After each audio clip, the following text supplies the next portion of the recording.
Kapitola 12. Čistinku uprostred hustého lesa ožarovala obrovská biela vatra.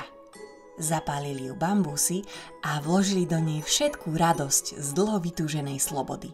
Konečne boli ďaleko z dosahu slimákov a rozhodli sa to poriadne osláviť. Zo pár bielých tvorov si nahlas vyspevovalo a ostatní okolo nich veselo tancovali. Momo schytil Babs, vyhodil si ju na plecia a spoločne poskakovali okolo ohňa. Kúsok od nich obkolesil Lufa hlúčik bambúšic. Všetky na ňo mrkali svojimi veľkými očami a chceli, aby im dookola rozprával, ako ich zachránil. Veselo sa chichotali, až kým sa nezačali hádať, ktorá by si mala s Lufom zatancovať ako prvá. Pozor, dámy! Prerazila si cestu k svojmu záchrancovi najkrajšia a najsilnejšia bambúšica Rahu. Lufko, bude tancovať so mnou. Lufo sa tváril, ako by sa mu práve splnil sen. Postavil sa slimákom a vykonal tak veľký čin, za ktorý ho obdivovali. Na svítaní sa bambúsy uložili k pokojnému spánku. Babs, Lufo a Momo ešte chvíľu sedeli pri bielom ohni a rozoberali, čo všetko sa za posledné dni udialo. Tých pár spoločných zážitkov vytvorilo medzi nimi silné puto a oni si nevedeli predstaviť, že sa ich cesty teraz rozdelia. Čo budeš robiť s toľkými peniazmi, Lufo? Spýtala sa Babs. Vlastne ani neviem, odpovedal a sám bol tou odpoveďou zaskočený. Vždy som túžil byť bohatý, ale nikdy som nerozmýšľal nad tým, čo s toľkými peniazmi spraviť. Na chvíľu sa zamyslel. Viete, je ešte veľa tvorov, ktorých Mortani uniesli pre zlodeja duší.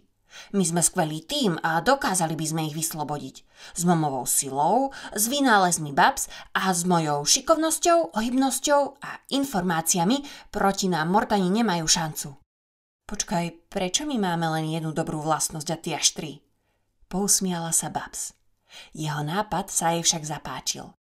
Deduško venoval celý život záchrane ohrozených tvorov a ona túžila pokračovať v jeho poslaní.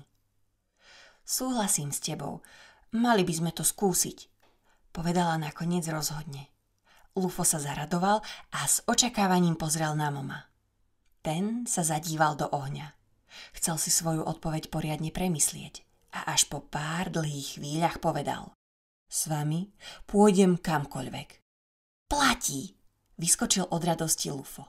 Všetci traja náhle pocítili vzrušenie nad tým, čo ich čaká. Lufo sa tešil, že sa ešte viac preslávi. Momo dúfal, že bude na svojich cestách svedkom veľkého bambúšskeho proroctva alebo aspoň nejakého malého zjavenia. A Babs verila, že práve našla priateľov, s ktorými zažije úžasné dobrodružstvá. V zápätí ju však prepadol neovládateľný strach. Čo ak sa nám niečo stane? Čo ak nás uväznia a mne sa už nikdy nepodarí vrátiť sa späť domov? Pritisla sa bližšie k Momovi, aby zahnala zlé myšlienky. A v tom pocítila na svojom ramene silné zovretie. Obzrela sa, aby zistila, kto ju to drží. Za ňou stála bambúšica Rahu, mala neprítomný výraz, oči vyvrátené dohora a celá sa triasla.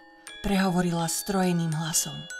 Zlodej duší neprestáva hľadať to, čo nikdy nenájde. Čože? Zašepkala vystrašene Babs. Až v tú noc sa jeho zlo zastaví, keď sa mu z iného sveta tvor postaví.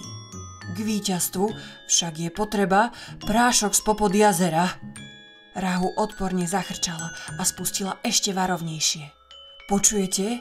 Musíte ho poraziť. Ináč zabije každého, v kom ostalo ešte kúsok dobra.